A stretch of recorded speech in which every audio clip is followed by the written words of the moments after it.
Hey guys, how's it going? Welcome to the first episode of the NintenGems podcast. My name is Jake, and with me is my co-host Braydon. Hey, what's up, guys? So this is the first ever episode of a podcast that we decided to do, and we're going to call it NintenGems because every week we're going to talk about a gem, a classic game that we either grew up with or have started playing recently that we consider a quote-unquote gem. We're going to talk about that every week. We're also going to talk about news, new games, and what we're playing. Yeah, the new games, what we're playing will generally be Switch related, and the gems will likely, I think, from Wii and earlier. We have a GameCube game we're bringing along this week, and we'll talk about that in a little bit. But for now, we might want to talk about some news. What do you think? For sure. Yeah, let's jump right into it. Let's do it. Yeah, so got this news in really no particular order, but the first thing that I saw that jumped out to me that happened this week, the final Splatoon 2 Splatfest ended. Chaos beat Order 3-1. I don't know if you're really into Splatoon or you. I don't even own Splatoon. Ugh. I know, and I do understand I'm missing out in that regard, but I play Inkling on Smash Bros. Does that count? But, sure. Yeah, we'll say. But tell me more about it. Yeah, no. I when the Wii U came out, I did own a Wii U. But after buying a few launch games, I never bought another. I think the last game I bought on there was Smash, and that was 2 years before that. I hadn't bought another game. I basically just had launch games on my Wii U. So when Splatoon came out, I was like, whoa, this looks really cool. Specifically the art style, because I'm into like anime and stuff, and it had the kind of weird, cute Japanese art style. Very I was cute. like, I really dig this, like the music and stuff and the world that they made. Yeah. I was like, this is so cool. Like I want in on this, but I didn't want in on it enough to buy the first game on the Wii U. Okay. So I supported Splatoon from afar until the Switch came out. Bought the Switch day one. I was in. I knew this wasn't another Wii U. Like I was so in on the Switch from day one. So when Splatoon 2 came out, I bought it day one. Good. Okay. I've played a lot of it. I haven't been active in the Splatfests recently. So I didn't actually play this final Splatfest, Sure. even though I'm bad. I thought about it. It's like, oh, I should jump in at the last one. And I was just busy doing other things. Yeah. Didn't jump into it. But it was sad to see that it was ending because this ties into another story that we'll talk about later. But it was sad to see kind of like the end of an era because the game's been out for about 2 years now. Right. And they've been just constantly updating it. Is that a sign, you think, of 3 in the pipeline? Or Well, that's a good transition. We can go to our second news story. Splatoon series director, God, I'm going to mess up this name, Hisashi Nogami, has recently chatted with Japanese magazine Famitsu about his team's plan for the future. He said, quote, feature editions are over at version 5.0. Weapon and stage editions, as well as Splatfests, are over. Balance adjustments and monthly league matches will continue. Splatoon 2's production started moving over right after 1 was released. Now we also had production for Octo expansion, so we're fully focused on the updates, and we still haven't thought of the future. For future plans, we'll think of them after everything is over. We're not yet at a phase where we can make a promise, but we'd like to return the favor in some sort of way to many people who have supported us. If you continue to support us, it might turn into reality. End quote. So that basically means they have not started production on Splatoon 3. So it is going to happen, which I'm sure it will. It's not soon. Yeah. The team that makes Splatoon also is the team that makes Animal Crossing. So they're hard at work right now finishing up the new Animal Crossing. And they need to keep on working on that. Oh, yeah. We need that in our hands very excited soon. about that. But when I saw the Splatfest ending, I was like, oh, this is it. Like this is... Like we are getting 3's it's going to be imminent. Yeah. Or we're going to get 3 either on the Switch or like they're at least working on it. But it looks like it's a ways out. They're taking their time now to get their thoughts in order. Right, I guess. for sure. Also, really quick, I do want to shout out mynintendonews.com. That's where I'm getting most of these articles from. Yeah. Most of it is just quotes and stuff from Nintendo. But if you do read mynintendonews.com and it seems like the quotes are familiar. The quotes are familiar. It's because I'm using them for all the news stories and stuff. So shout out to them. Go check them out. mynintendonews.com. But yeah, so I'm a little sad to see Splatfest ending. Like I said, even though I haven't been a big player recently, I do love Splatoon. Dude, the Octo expansion is probably some of the best DLC I've ever played in a game. That's good to hear. It's so good. It's all single player stuff, if you didn't know. And it's difficult. It's fun. You play as like an Octoling, which is another species in the Splatoon universe. Yeah. It's a lot of fun. So I really do like Splatoon 2. Would it be worth me picking it up at this point in the game's, life cycle? Absolutely. I think while there aren't going to be Splatfests, there's still a big audience, as far as I know. A lot of people still play Splatoon. I don't think that's going to go away just because Splatfests are ending. Yeah. Especially if you were to buy it in some kind of bundle or at least just get the Octo expansion. I mean, the game comes with a campaign, which is, a lot of fun.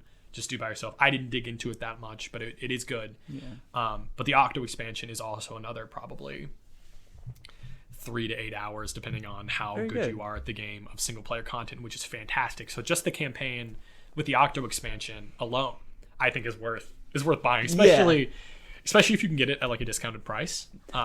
That's kind of what I would be, eyeing for, a good price, and I could easily see me picking it up. Yeah, it's great. I absolutely love Splatoon, and I don't think the online community is going to go anywhere for a while. Because Splatfests, if you don't know, are really just big community events where there are two teams, quote unquote. It's always something random. Like the first one for Splatoon 2 was like ketchup versus mayonnaise. Oh, okay. And so you choose a team and you play online matches to get points for your team. Let's go ketchup. Dude, yes. Mayonnaise is disgusting. Gross. Yeah, but it's just a basically thing to get the community together to do a thing. Like you don't, as far as I know, you don't get any I think you get some sort of experience, or there is something that you get out of it, but like there's no cosmetics that you get from it. There's no big draw like, oh, get this so you can get this item or anything. Sure. It was really just a thing to get the community together.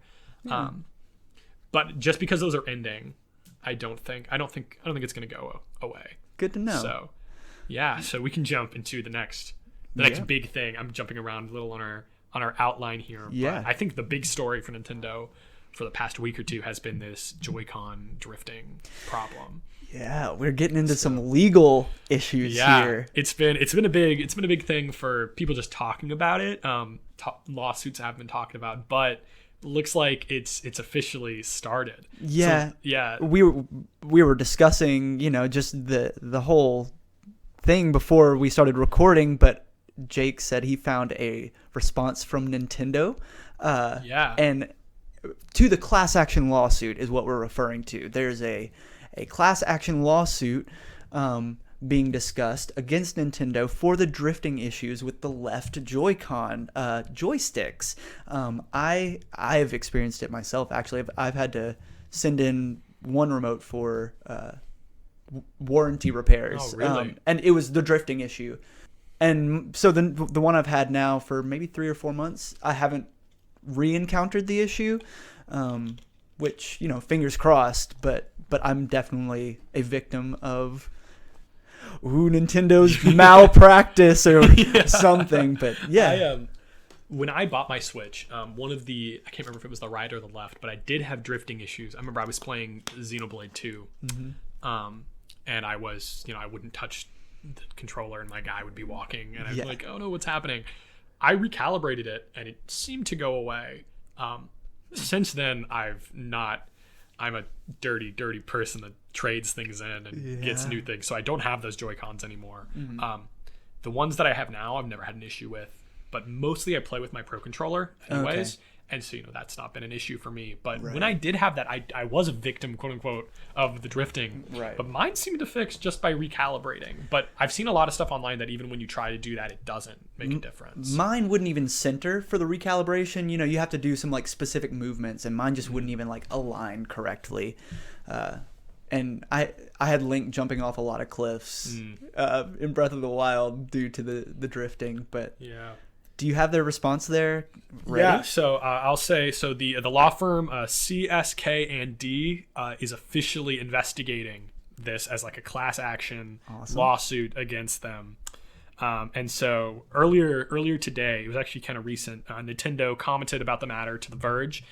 They said, quote, "We take great pride in creating quality products, and we are continuously making improvements to them.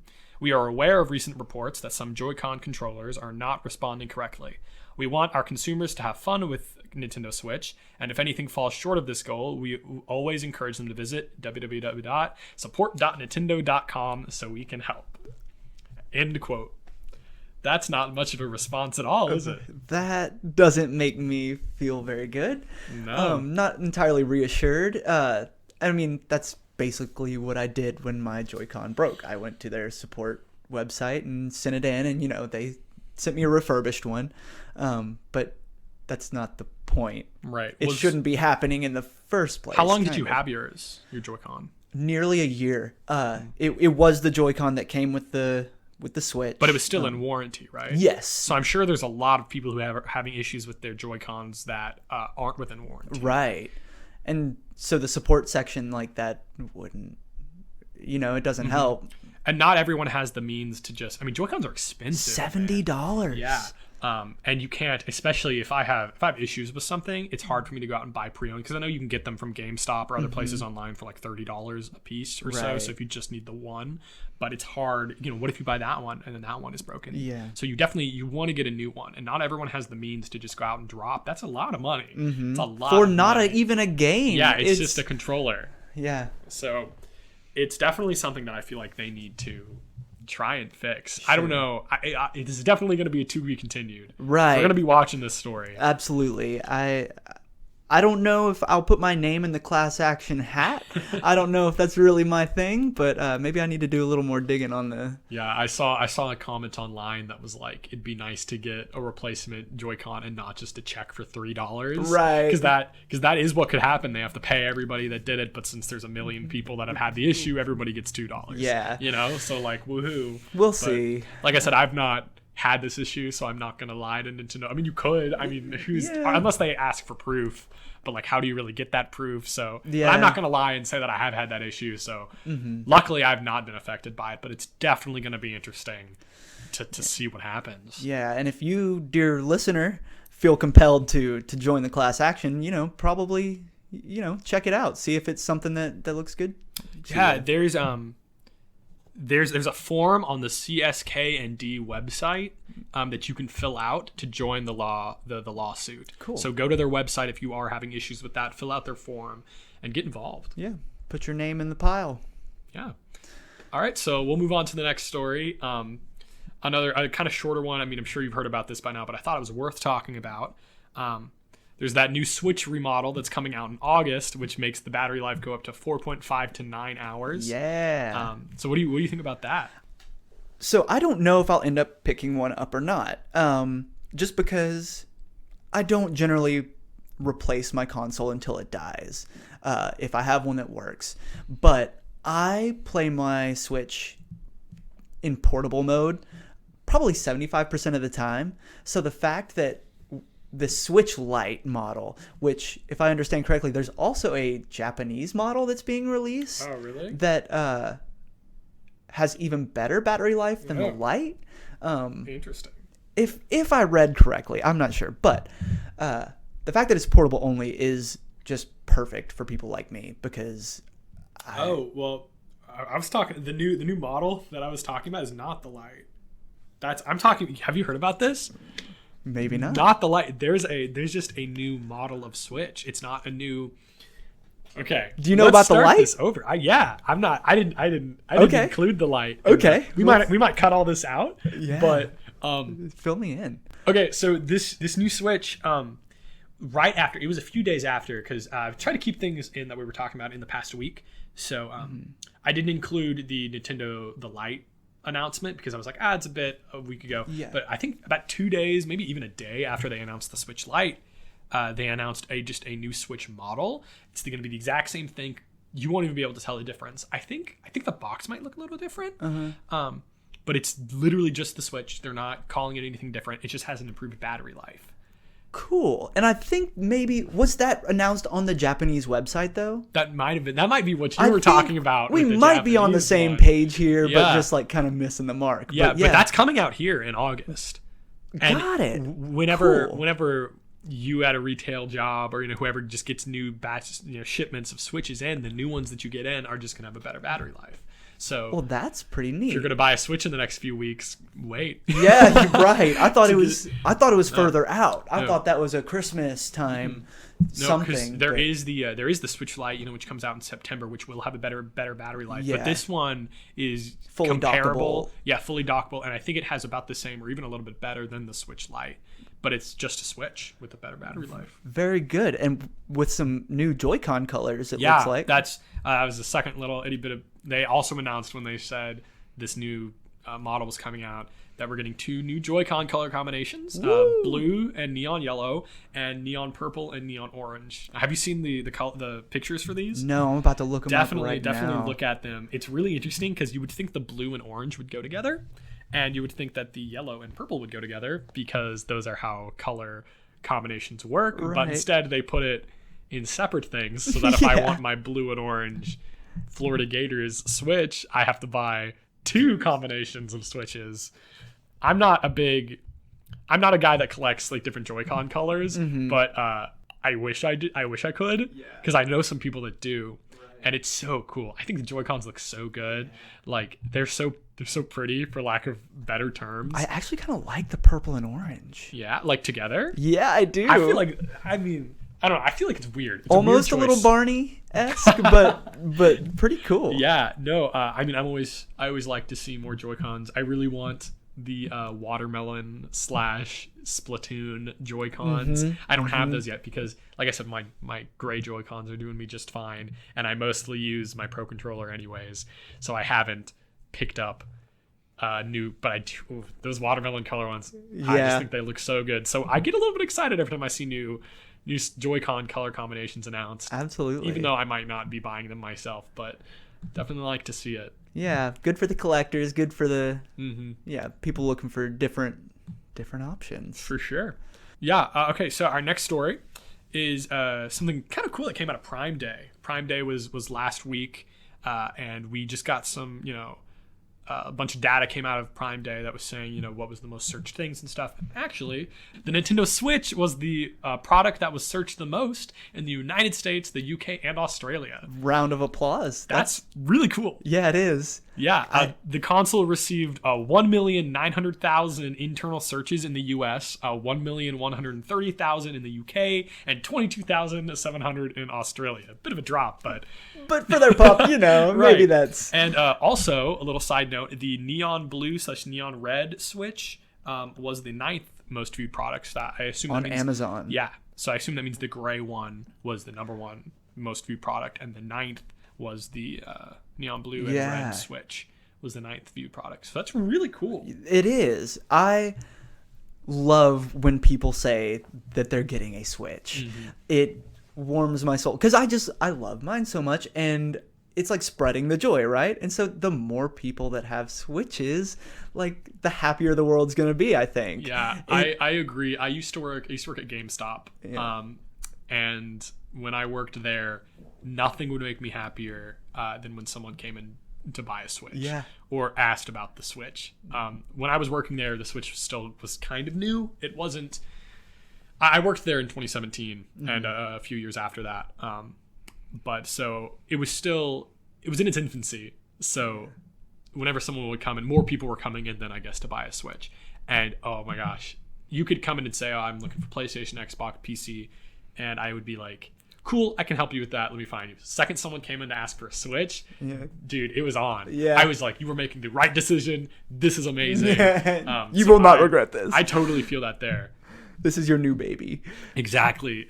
I have friends too that still talk about getting Switches because a lot of my friends are just exclusively Xbox people or exclusively PlayStation people. But then they see Smash and they're like, maybe I should get a Switch. And I'm like, do it. Yeah. It's amazing. Yeah. Yeah. So that was, I just thought that was really neat. Yeah, no, that's really fun to hear. I hope it translated into sales, just searches. But yeah, very, very interesting numbers. Yeah. Last news story ties into Marvel Ultimate Alliance 3, which is something we're going to be talking about a little bit later. But at the Marvel Games panel at Comic-Con this past weekend, they revealed a few things about their DLC. Now, we already knew that there was going to be 3 paid DLC packs, which were going to be about X-Men, the Fantastic Four, and Marvel Knights. But we learned a little bit more. bunch of cool stuff. One, they revealed Loki was in the game, which Yep. I don't know if that was added through a patch or not, but I know you unlock him through an Infinity trial. Got so I it. don't know if that was already in the game or if they added that, but they did reveal that, quote unquote, at that panel. A bit of a secret. The panel took place the day before the game came out, so it might have been just, hey, this is in the game and you didn't know, Right. or maybe they did add it, but that was part of the quote unquote news. Some of the real news that they added was Cyclops and Colossus are going to be free DLC on August 30th, which I think is so cool. Yes. Because I think this really opens up the door to more stuff. Because, of course, they're going to have the paid DLC, but there's a lot of characters in Ultimate Alliance 3 that are just there and don't do anything, such as the first guy that comes to mind is Vision. Yep. Vision plays a big part in one of the chapters, and you can't play as him. And I was like, I just want to play as Vision. Jessica Jones is a character in it that you can't play as. Yeah, I wanna talk about that a little more, but Yeah. because that's a point. But because some of these characters, they show their face, Right. but they're not playable. right? I don't, not with Vision or Jessica Jones, but especially with Cyclops and Colossus, you fight alongside them, Right. Like they're there. They have So the character models. when I was playing it, I was like, why can't you play as this? Why can't you play as these Yeah, guys? yeah. So when they announced this and that it's free, I'm always here for free DLC. Right. So I thought that was amazing. So that was some news. They also went into a little bit more detail about their first paid DLC pack, which is going to be about Marvel Knights, and it's going to be called Marvel Knights Curse of the Vampire. It's not only going to add more characters, it's going to have story content, I think more Infinity Trials, and they announced what characters are going to be in it. It's going to be Blade, Moon Knight, The Punisher, and Morbius. So that's pretty cool. I'm a big Moon Knight fan. I think Really? he's I think he's such an interesting, just kind of offbeat character. Yeah. You know, he's fun to read. And so I'm looking forward to playing Yeah, as him. I like all these characters, so it's going to be cool. Yeah. They also, due to a listing on Nintendo's UK store, probably a little leak, we found out that it's supposed to be out, this first DLC pack, on the 30th of September. So that's not too long. Yeah. About 2 months. I'll just go into hibernation until then. It'll be okay.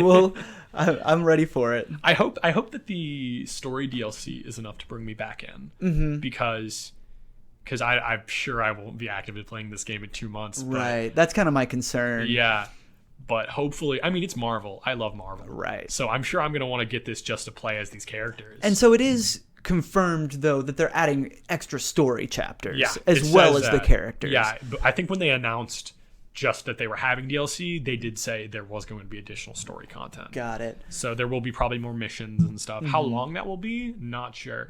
Because the season pass isn't very expensive. Not complaining at all, but the season pass is like $20, maybe a little bit under 20. Yeah. So I at first I'm like, ooh, that's cool, but also I'm like, that's not that expensive. Right. So yeah. it makes you wonder how much content's really going to be in it. Yeah, what the depth is going to be. And I mean, we'll get into it, but the chapters aren't super long. Yeah. So from the yeah, start. that's a good transition. Yeah. The new game that we're going to be talking about this week, and this next segment, what we've been playing, might vary. Isn't always going to have to be a new game. But this week, I know both of us have been playing Marvel Ultimate Alliance 3. Yes, dropped just a couple days ago. Yeah. So let's what do you think about it? Let's talk about it. Yeah, absolutely. So I am enjoying it wholeheartedly, actually. I played the first two, and I had fond memories of them, but I also remembered being bored of them. Something about the repetition, and so I knew I wanted this new game. Maybe it was just nostalgia, maybe it was, I don't know what I was trying to tap into, but I was a little worried that I wasn't gonna like it, just based on the kind of game it is. But I want to play it every minute that I can. I'm impressed by the characters. I'm impressed by not the story in how good of a story it is, but it really feels like a Marvel's greatest hits video game. For sure. I'm loving it so far. So, I don't know. What do you think? I'm similar to you. I grew up playing. I think when I bought my 360, I was not a day one 360 adopter because I've been a Nintendo guy. Yeah. But when I got a 360, the first game I bought was Marvel Ultimate Alliance. I got the gold edition, so it had those it had Hawkeye. Yeah, and, nice. Venom. I don't know, but I spent a lot of hours playing those games because I've always been a huge Marvel fan. So I grew up with those games, playing them with my friends. And just playing it by myself and doing everything there was to do in those games.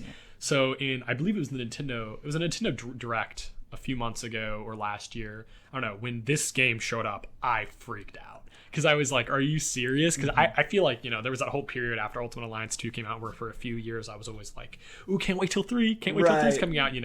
I had given up. Yeah. We all had. So when they said that there was another one, I think it was the Video Game Awards. I think they may have. I don't know. For some reason, I have. It was. It was the Video Game Awards. That they showed a trailer. You're right, and it said exclusively on Nintendo Switch. Yeah, which was pretty hype. Yeah. But yeah, so all that to be said, I was very excited about it too, and I'm enjoying it. Yeah. It's not the best game I've ever played. I have some qualms with it, but for what it is, I'm enjoying it.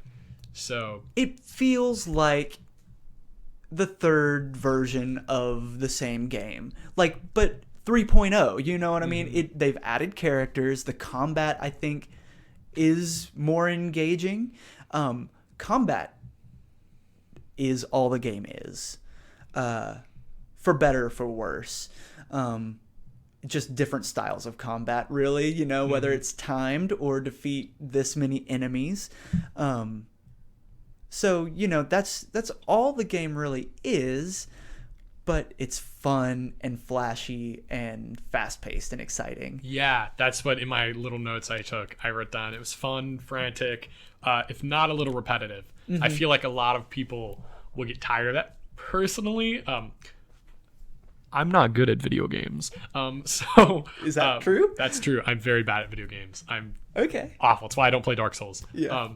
But so I kind of like games that are just kind of button mashy. Like, do you play any Musou games? Like no. the Warriors games? No, I don't. So I love those because that's just like there are a million enemies and one of you, and you just press Y a bunch, annihilate, and everyone dies. And I love those games. Yeah. I listen to a lot of podcasts when I play games, so I like games like that too, where you can kind of turn off your brain, press the same button over and over again, do some combos, and have fun. So I do like it, but I definitely think that is a disclaimer for a lot of people. A lot of people could get bored of that, especially if you're into more complicated games. I don't want to say quote unquote complicated because I know you play Dark Souls and games like that. Yeah, a bit. Yeah, but this definitely isn't the deepest combat. Engaging, right? Which is good for it's. You can play it one player. I have not played it multiplayer. Oh, really? At all yet. And so I'm thoroughly enjoying it. But the game is made to play with friends, and even like casual gamer friends can pick it up and just press 2 buttons over and over and beat up a bunch of bad guys. Yeah, I've played it with 2 separate groups of friends. We both actually played the exact same section. We both played with both groups. I just played like the first chapter.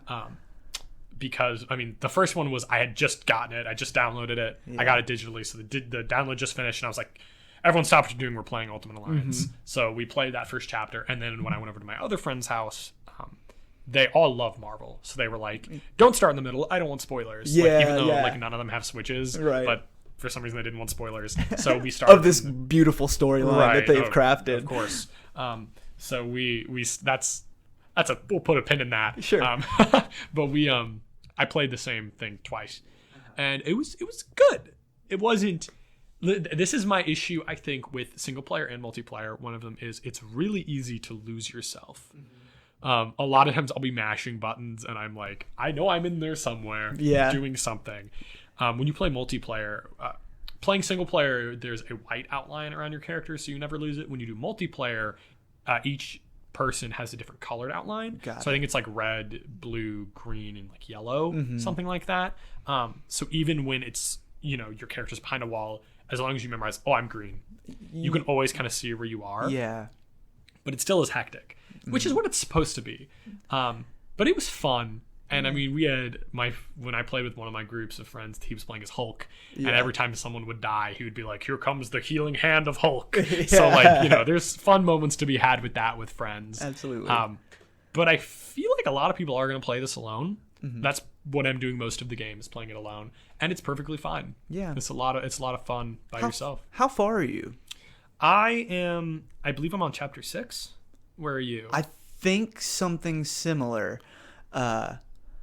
Is it spoilers to name bad guys that we fought? I think we should skip maybe 30 seconds if you don't want to hear where. Yeah. I just beat Ultron. Oh, okay. That's like chapter 4.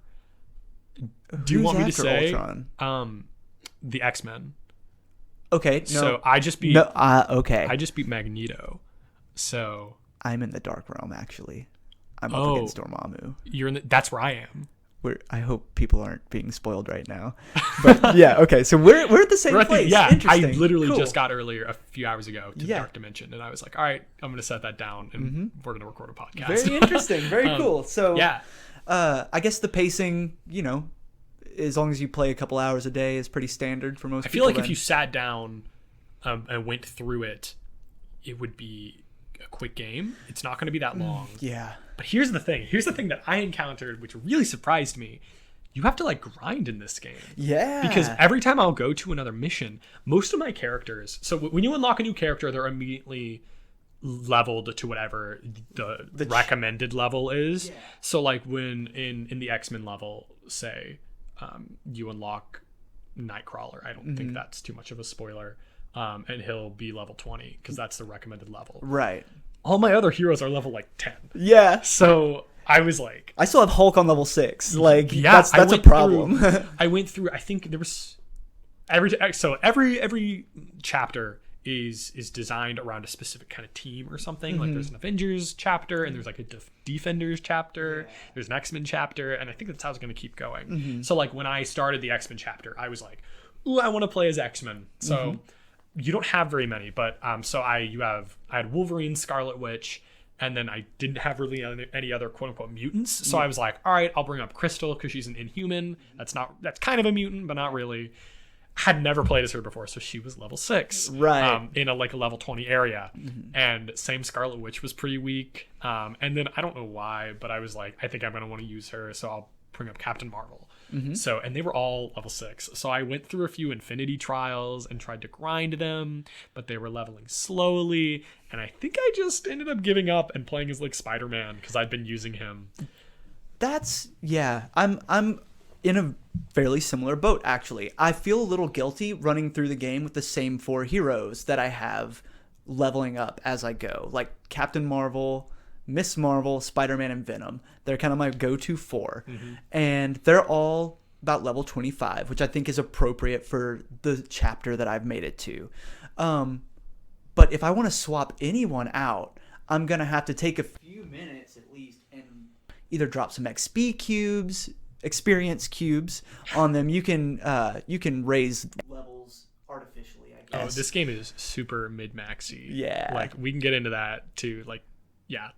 Go on, but there's a lot of us. It gets complicated. Points, assignment points. But yeah, so it can take a little bit of effort if you want to use a hero that you have not played as before in your current mission. Because that's what I've been trying to do. Pretty much, like I said, every mission I've seen so far has been themed to certain teams. Yeah. So like, I don't remember who I played as in the first mission. I think I was like Iron Man and Cap and Spider-Man and of course the first one is Guardians themed, so I was all the Guardians. But every time I get to a new one, I'm like, oh, like I said, it's the X-Men, so I want to do that. On the Defenders level, I played as Iron Fist, Daredevil, Luke Cage, and not Jessica Jones. No, sad. Are we gonna get her in the end? No, she's not. She's just not playable. No, kind of like Cyclops and Colossus were going to be before they announced this. That's bizarre. But yeah, so I think I put in Hulk because Hulk's a defender, which has always been weird to me. But so yeah, I play as them, and then every time, that's how I'm trying to. I haven't done that. I know a lot of people have online. I've seen where they do what you did. And just have kind of 4 characters that they go through the whole game as. And since there's like I think total like 36 characters. Yeah. I want to like see them. I know. So every level I've been trying to switch around, but I don't think I'm going to be able to like do that anymore because I'm getting to this grinding thing where I could have just gone from one level to the next with no grinding if I just kept with the characters I was playing in the last one. Right. But even with that, the characters that I have been consistently, maybe it's different because I have been switching around, but I feel like the characters like Spider-Man I've been consistently playing. And even when I would go to the next level with him, he's still under-leveled by like 4 levels. Yeah. I think they really are trying to push like the Infinity Trials because, you know, your characters level up there as well. Yeah. And they incorporate them into the story almost. Yeah, that's another cool little feature they have. So there's the story mode in the game, and then there's Infinity Trials, which are basically like challenge levels. Yeah. I'm not sure exactly how many they are. I think because it doesn't look like that many where I am right now, but reading online, it looks like a lot more open up. So these are basically trials that are like defeat this boss or defeat 50 missions. One of the cool ones I did earlier just to test something out. There's a few different ones that are solo missions where you can only use one character. Have you seen those yet? No. So there's one. The first one that's available is a Spider-Man mission. So it takes place in the Defenders level. It's and you just have to go through and finish like this segment as just a Spider-Man, which is neat. That's pretty fun. And the reason I actually did that one, it was fun because I was like, oh, I feel like I'm playing a Spider-Man game. Right. As opposed to like, oh, an Ultimate Alliance game. It's like, oh, and there's a few other ones. I can see there's a Hulk one where you just have to play as Hulk. I don't know. There's probably more. But the reason I did this one, here's another big qualm that I have with the game. Sorry, we're kind of jumping around a lot. But one of my favorite things about, especially Ultimate Alliance 1, I don't really remember Ultimate Alliance 2. I'm sure it had this, but I don't remember off the top of my head. Ultimate Alliance 1, every character had 4 separate costumes. Mm-hmm. And those costumes were awesome. Like, you not only had, like, just Thor, like, but you had Ultimate Thor. And that's drastically different. And then another one was, like, Beta Ray Bill. Yeah. And, you know, these were, like, completely different skins. Like, I thought that was so cool. Like, you not only had the 616 version, but you have the Ultimate Universe and all this stuff. In this game, it looks like there's one costume per character, which is fine as long as that's something cool, but it looks like they're all just reskins because that's the reason I did the Spider-Man Infinity Trial, is because that's how you unlock Spider-Man's alternate skin, and it's the quote-unquote, like, I don't know what it's called, not the Iron Spider, but like this suit of armor like Spider-Man, you know what I'm talking about? Silver? Yeah, I know. Yeah, I think he might just be like armored Spider-Man or something. Because the skin, it doesn't change anything. I got that comic recently, actually. Really? Yeah, it was a reprint, but so it doesn't look like, he doesn't get bulky or anything. It's the exact same character model, except all of his colors are turned like silver. Mm-hmm. So like, I don't know, it's enough to be like, okay, I guess this is cool. Like, at least it's not just like a normal color swap that you'll see in like fighting games and stuff. I haven't seen really any other ones, but I know Hulk's turns him into Gray Hulk. Mm-hmm. And Captain Marvel's is her like green like suit, Kree. From like the movie and everything. So like those, at least I don't know about. I know there's at least one for every character, and I don't know what they are. That's what I was worried about, because I've seen the unlock tease. I don't know, just the unlock preview for costumes, and but it's just like 3 characters in the Infinity Trial menu. And I was a little worried that not every character was going to have one. I'm pretty sure every character has one. Don't quote me on that, but I'm pretty sure everyone does. Mm-hmm. But even when they seem to just be color swaps, which is really disappointing. Except if you pre-order the season pass or buy the season pass, you get Chef Deadpool as a skin, which is a different character model, where he's wearing the hat and the apron. So maybe that means in DLC, as free updates or something, we will get actual different character swaps. That would be very cool. Yeah. As far as I know, that's the only way to get that Chef Deadpool skin right now, is by buying the season pass, which I'll probably do eventually because I know I'm going to want to play these anyways. And if I drop the money now, then that means that gives me a reason to go back. Yeah. I already have them. Like, I might as well. But yeah, that was a big qualm because that was one of my favorite things about the old games. Absolutely. Was getting the different costumes. I just thought that was so cool. And that's not really a thing in this game. It kind of is, but you might as well just stick to what they are. Right. Because the character costume, or the different costumes, aren't significant enough. Yeah. I mean, I will probably unlock them. This is looking like a potential 100%. I was about to say that. I think I'm also gonna, dude. I will tell you, I saw this online. It's probably a spoiler. I'm not going to say it on the podcast. You get something really cool for 100%ing the game. Really? Yeah. I'll tell you after we're done recording. Okay. But if you remind me, it's really cool. Okay. So I don't know if it's for 100%ing, but I know it's at least for doing a bunch of Infinity Trials. Yeah. So, yeah. Cool. But I definitely think I'm going to do everything in here. One last little thing, maybe not last little thing, but another qualm I had. So the costume is a big issue. We've mentioned the story a little bit and how it's a little cheesy. It is just the Infinity Saga, basically, with a bunch of other little things thrown in, which is fine. I wasn't expecting much. Yeah. I don't care. It's fine. It's just an excuse for everyone to get together. Yeah. What I do have an issue with is a lot of the voice acting. Yeah. Because a lot of it is really bad. Like, it's so weird. Because I can tell you've got thoughts on it too, but some of them are great. Spider-Man is voiced by Yuri Lowenthal, which is the guy who did him for Spider-Man PS4, which is a fantastic game, and it's so good, and so I love to see him back. Steve Blum voices Wolverine, so it sounds just like Wolverine should. I don't know off the top of my head who voices Iron Man, but he sounds fine. Yeah. But then I hear, for instance, Gamora, and she's awful. Yeah. Like, not good. There's the one line, I'm sure you know what I'm talking about, in the first act, where they're jumping for the Infinity Stones, and she goes, "Quill, quick, grab them."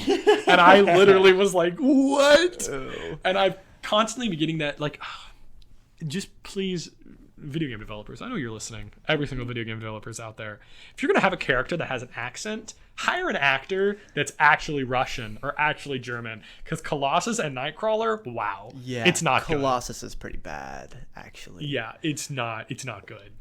But, so, I take your point with the voice acting. I think it is rough at points and pretty good at other points. But I think the characterization of each of the heroes is pretty darn good. They're almost themselves to a stereotypical degree. Like, Kingpin makes business jokes, and the Wasp is like, I'm fashion and I'm a founding Avenger. And I don't know. They're just so the character to an extreme level, which I like, but it does strike me as cheesy at some points as well. Well, that's another thing. I noted I don't really like the portrayal of Cap or Thor in this either. It's probably because I'm so used to their MCU counterparts by this point, and that's one of the things I like about the MCU is how they kind of humanized Cap. And I like how, unlike every other piece of media, he's not like, "Hello, I'm Captain America. Good to see you." He says, "Permission to speak, soldier," at one point in this game, and I'm like, that doesn't feel very Cap to me. No, but it that's just MCU. Yeah, but that's one of the reasons I like the MCU is because seems more like a normal guy. And they have him, and the same thing with Thor. Thor is like, "I will fight for you," and again, maybe it's just the MCU, but I think you don't have to play it up that much. Right. So I agree with the playing it to a absurd degree. Yeah, but I really do like the way the characters are written, and I don't know. I've laughed. Nebula says, "Idiots, you've doomed the whole universe," and Rocket goes, "Wouldn't be the first time, sweetheart." And I don't know. I thought that was pretty funny. Like, there's some good lines. Yeah, it's not bad. But the acting, some of the acting. I mean, I'm a critic myself. I guess I don't know. I look into it too closely maybe, but it bothered me. It took me out of it. Yeah. The story, I think everybody knows it's not going to be anything too crazy. Because you can just tell by the art style from this game, it's going to be more family friendly. Not that the other ones weren't, but they kind of weren't. Yeah. Ultimate Alliance 1 and 2 had very gritty, realistic art styles. Yeah. And the stories, especially Ultimate Alliance 2. 2, Civil War. Because 2 did, and so it opens with that scene of the New Warriors. Yeah. Blowing up. Yeah. So those have been kind of darker, but you can just tell with the art style they're going for a softer, more kid-friendly stuff, and I don't have a problem with that.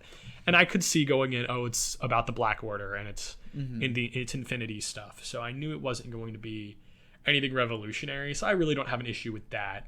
But this acting really did. It bugged me. Another quick thing. I don't want to talk too much, but I thought it was a really weird choice to start the game with the Guardians.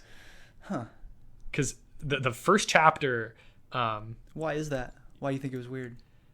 Well, who cares?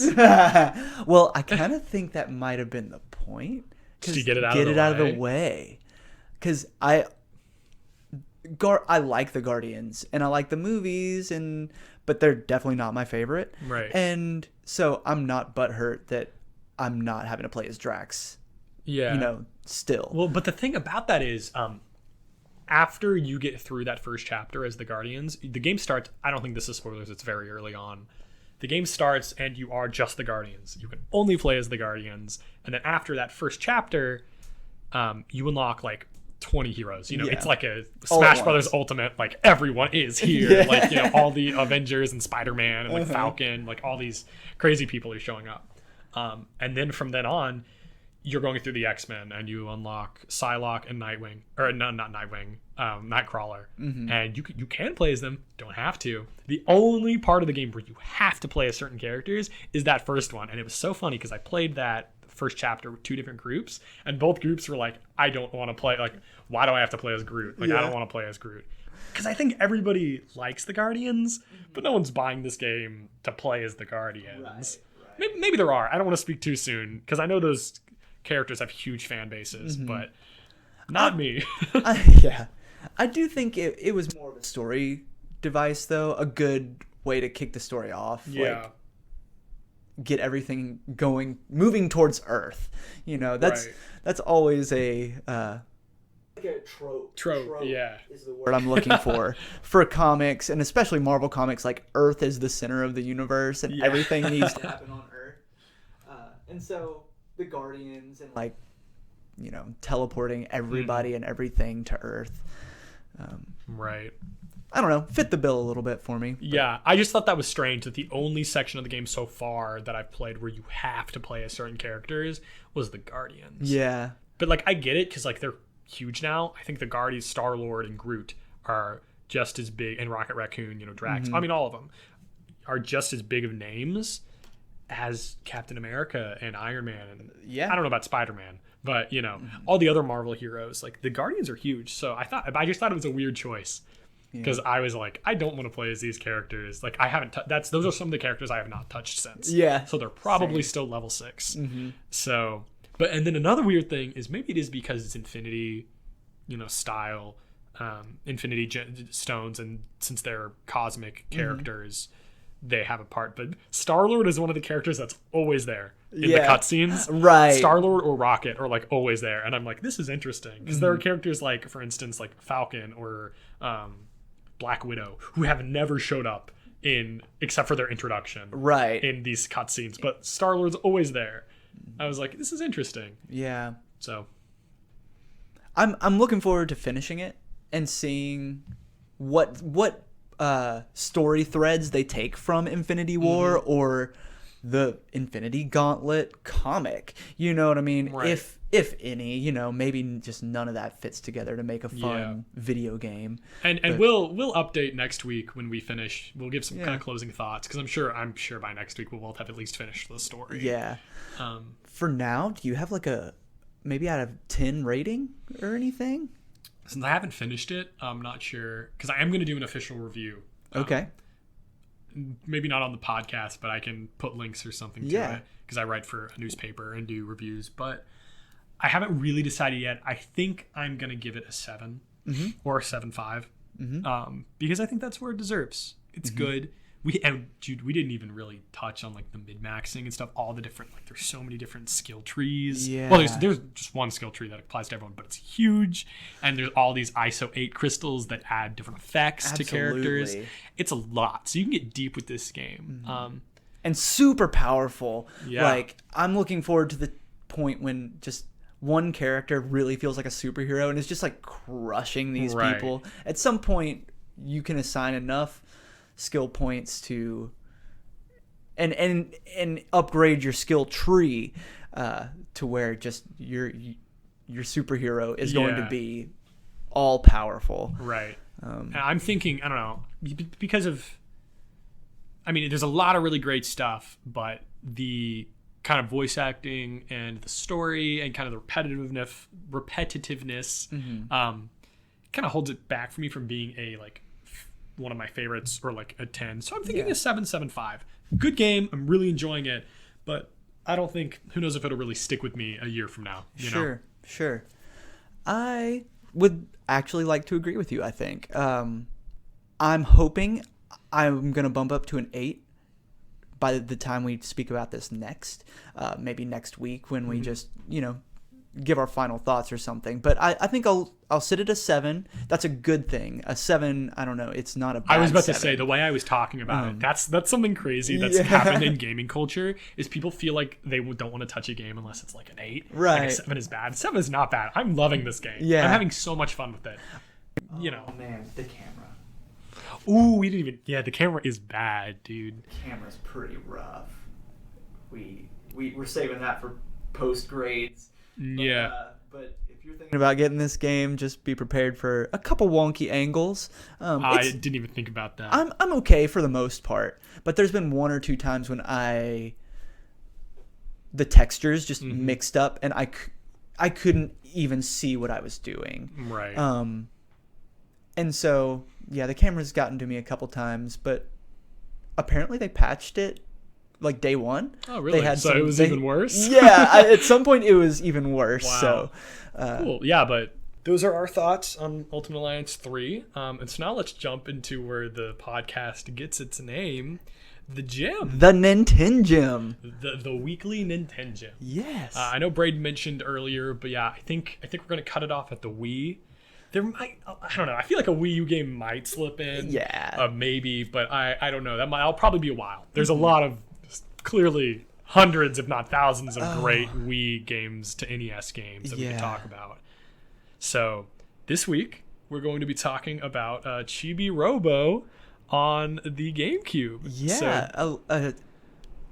A gem that I don't think a lot of people played. I might be wrong. I'd like to get your opinion on that. But it was a game that I played when I was younger, when it actually came out, and it's adorable. It's one of the most unique games I've ever played. It's one of the most uplifting and like kind of positive, cute games I've ever played. And you started it for the first time recently, right? Yeah. When this was your suggestion to bring Chibi-Robo, and I've always wanted to play Chibi-Robo. I love the GameCube. The GameCube is my favorite console of all time. Letting my age show, but I grew up playing the GameCube. That was the first console I ever had. I played handheld consoles, portable consoles. That's what I was looking for years before then. But for some reason, I just never had a console. Yeah. So the first one I got was the GameCube. So I'm familiar with Chibi-Robo. I've always wanted it, but it stayed at that $60, $70, $80 price range. That's just been too much for me to really jump into until recently, until you mentioned it. So I finally jumped in and started playing. And I only played a few hours. I think I'm about 2 hours in. And what a charming, weird little game. And the charming just continues. So the first thing I want to talk about is just the soundscape. All the noises, the sound effects, they're all spot on.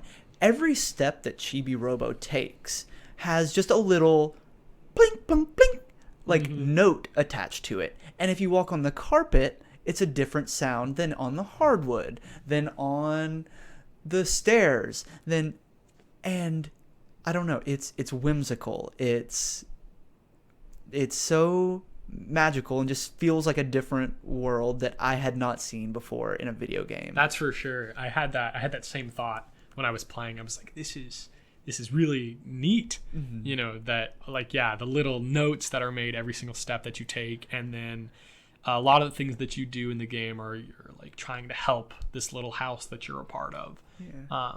And so like when you're scrubbing things on the ground, it plays like a guitar note. Yeah. And it's so cute. So we should probably say, for people that are uninitiated, Chibi-Robo is about a little robot, a Chibi-Robo, that is basically created to make their owners happy. It's like a little Roomba of sorts, but more than just vacuuming. He's supposed to pick up and take care of you and make you happy.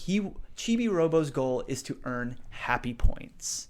And that makes him a better Chibi-Robo. There's a ranking of sorts apparently in the grand Chibi-Robo universe. And you're trying to become number 1. You're trying to become super Chibi-Robo. And so you start at like number 1 million. Yeah, 1 million or something like that. And as you get more happy points, you get closer to that number 1. But yeah, that's a good encapsulation of the story, I guess. And you're helped by your little buddy Television, who's like a little flying television, because Chibi-Robo doesn't talk, so he talks for you basically. And it's kind of his little helper, kind of like his what's his little God, I'm trying to think of the character from Zelda. People are gonna kill me. Navi, he's like his little Navi. Yeah, he pops up. That'll pop up and be like, hey, you should do this, Chibi-Robo, or you should do this. I can definitely tell you the first thing that comes to my mind when I played this game is weird, because I can see why it probably didn't sell well. Because I think it's hilarious. Like, the first thing that happens is Chibi-Robo is given to like this family's daughter for a gift on her 8th birthday, and she wears a frog hat and just says ribbit. Yep. And the mom gets her a hat and is like, here's a hat, and the kid looks really sad and like throws it off. And she's like, honey, you can't be pretending to be a frog for the rest of your life. You're 8 years old. And the little girl goes, ribbit. And it just continues like that. And I was like, this is hilarious and strange. Yeah. It has that, when people talk, it has like an Animal Crossing Sims, like, yeah, like, so it definitely is weird. Yeah. So you interact with the family. There's a mom, a dad, and the daughter, who is the frog girl. And then in a Toy Story-esque twist, the toys are all alive at night. And so you end up interacting with a whole cast of toys. Some of them are chew toys for the dog. Some of them are action figures from the dad. And some of them are like army men, but they're eggs. But each character has a riveting story, and the daughter's story is based around her frog obsession, which may or may not be a curse. And the mom and dad are having financial difficulties, and the word divorce is thrown in later on in the story. It gets deep. I haven't run into anything like this. But Chibi-Robo helps to mend some fractures, and there's an old decrepit robot that the family doesn't use anymore, that's in the basement. And you can bring him back to life and make him part of the family again. Those are all spoilers for a 10-year-old game. I'm sorry. But, more than that, almost 20 at this point. But it is weird and silly, but genuinely emotional at points. The storyline with the parents really comes to mind, just because they start to get mad at each other, like the dad sleeping on the couch, and like it's uncomfortable. I hadn't even thought about that, because in the very beginning, it takes place, the first night, quote unquote, it's after the birthday party. So Television is like, oh, dad passed out on the couch, how crazy. And I did notice every other night he's still on the couch. So I was like, oh, that's they just didn't want to move him. But like, wow, that's because I'm only a few hours in, so I haven't gotten any of those big story points yet, so that's really interesting that it goes there. And I mean, it goes weird places too. There are aliens, and like there's weird things, but there's very almost mature topics mixed into this childlike game. Mm-hmm. That really most of the gameplay is cleaning and picking up trash. Right. No, it's so much fun. I'm so glad I finally jumped into it because I've always wanted to. Because I feel like when you were saying earlier, if people know about it or if it's sold well, I obviously don't think it's sold well because we've barely gotten any sequels ever. Yeah. But I feel like most Nintendo fans know who Chibi-Robo is. Right. And you can tell by the reception that Chibi-Robo Ziplash on the 3DS got that it has fans. Yeah. It has diehard fans. Absolutely. It didn't get great reception, did it? Have you played Ziplash? I have it still sealed with the amiibo. Oh, that's so cool. Yeah, I have a Chibi-Robo amiibo, and so I'm a little hesitant. I probably just ought to. It's like $10 or something. You I could probably ought to definitely buy get a another second one. copy Yeah. to play, so I can keep that one sealed. But I've watched some like gameplay and stuff, and It's not Chibi-Robo. it's not. And actually, I think there was a demo as well that I played a while, a long time ago. Right. But yeah, I think you're right that people know of Chibi-Robo, but just don't have the opportunity to play his games. Right, because I was looking into it. There's the one GameCube game, there's 2 DS games, only one of which I think ever came to the West. Mm-hmm. And then there's the 3DS game, and that's it. We have not seen Chibi-Robo on a console again since the GameCube, which is sad because it is. I could see this because like as a game now where it is, I'm really enjoying it, but I can't play it for more than like an hour at a time. I'll sit down and I play it and I'm like I'm having fun, but like, all right, I'm kind of bored. Mm-hmm. Like this is fun, but I could definitely see them if they had made one on the Wii and then made one on the Wii U and then we had one on the Switch. There's a formula to be found there for sequels. And I could see them improving on it. Yeah. And it being something great. Yeah. So it is a little disappointing that we haven't seen anymore because I definitely think there is a cult fan base for this little robot. I mean, we got an amiibo out of it. Put me in that cult, please. Yeah. I have wanted him for Smash for years, and I don't have a clue how it would work because he's literally like supposed to be 5 centimeters tall or something like that. But like, I don't know. I think there's a move set to be found. Oh, for sure. I've always wanted him. Is he a trophy or anything in any of the other games? I almost think he was some sort of assist trophy or something. Let me see. Because I feel like he would have been, or a spirit at least. Right. But yeah, I've seen people talk about that. Yeah. There's surely theoretical move sets out there for him. Yeah, no, he is in Brawl and Smash Bros. 4. He's a trophy, and in Ultimate, he's a spirit. Yeah. So he has made his little appearances, but we need him as a fighter, or at least he's a assist lover, trophy. not a fighter. Yeah, exactly. Yeah. Like, come on. Yeah, Chibi-Robo. He wants happy points. He doesn't want to hurt people. And moolah. Exactly. That's happy points and moolah. Gotta get that moolah. He doesn't work. Nobody works for free. Yeah. Not even Chibi-Robo. No. Yeah, I think I have, like you, I have Ziplash on my 3DS. I have not played it. Mm-hmm. It's just been sitting there because I bought it because I've always wanted to play Chibi-Robo, as I was saying, because I think he's adorable. Yeah. He's really, really cute.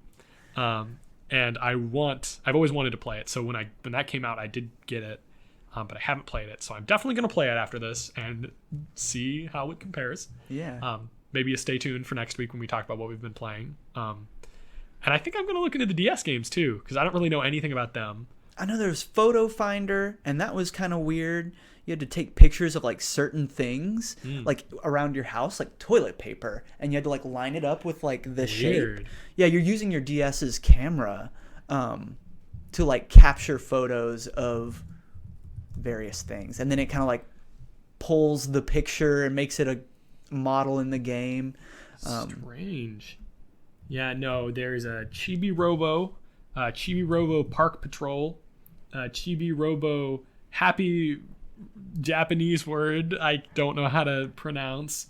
And then, in 2014, we got Photo Finder, and then 2015, Ziplash. But yeah, so there were two DS games, and only one of them came out in the West. Mm-hmm. But that won't stop me. We will track it down. Oh, for sure. But no, he's such a cute character, and it's such a charming game. And it's really a shame we haven't. What are the gotten any prices more. on eBay? That's a good question. If you want to pick up this game, It's too much. Let me tell you that. yeah, It looks like. I mean, there's a listing up right now, anywhere between $50 and $80. Wow, is yeah. what I'm seeing for that GameCube game. It looks like the DS games are a little cheaper. Obviously, Ziplash is dirt cheap because nobody wanted that game. It looks like you can also find Park Patrol, the DS game, for anywhere between $10 and $20. I don't think either of us have played that though, so don't. Here is 3 copies of Chibi-Robo Ziplash with the amiibo for $16. You get 3 of them. Oh, That's 2 for a friend. Yeah, that's how highly people think of Ziplash. Ziplash. Oh, and they all come with the amiibo. Yeah. What? Isn't that crazy? That is crazy. I do want that amiibo though. It's really cute. Yeah. Oh, and just his battery life, the fact that you have to plug yourself into the wall to keep yourself going. That game is just well thought out. Somebody had a vision for this game. Oh yeah. And really made it happen. But yeah, Chibi-Robo, it's a favorite GameCube game of mine that I'm happy to have in my collection, and I'm glad you played it. Yeah, I'm glad to find. I am gonna finish it. I'm gonna keep going back and keep playing it. It is a real shame though that the only real way to play this game is either originally on the GameCube and paying that hefty price, or emulation, because they've not released it on the Virtual Console, as far as I know. I sure don't think so. It does not look like it's been on the Wii or the Wii U. It's not on. Well, I know it's not on the Wii U. But I don't think there was no GameCube games on the Wii Virtual Console, were there? No. Yeah, so no, it hasn't been re-released anyway that anyone can play it. So the only way to play it is shelling out that money for the GameCube disc or emulation, which is sad because it's a gem. It is a gem. It is truest sense of the word. There you have it. Full circle. That is a NintenGem. We gotta love it. So Chibi-Robo. Yeah, so I think that might about do it for us for the first episode of NintenGems. Yeah, I've enjoyed my time here. Yeah, and I hope you have too. Yeah, I'm super excited to come back next week. And whoever's ears we're filling up right now, I hope you've enjoyed the time too, and maybe learned a little something. Definitely stay tuned for next week. Who knows what crazy Nintendo news is going to happen in the next week. I know we're going to be talking about Fire Emblem 3 Houses next week. That's right. So yeah, stay tuned, guys. Thank you so much for listening. Yeah, thank you so much. This has been NintenGems. Thanks for listening, guys.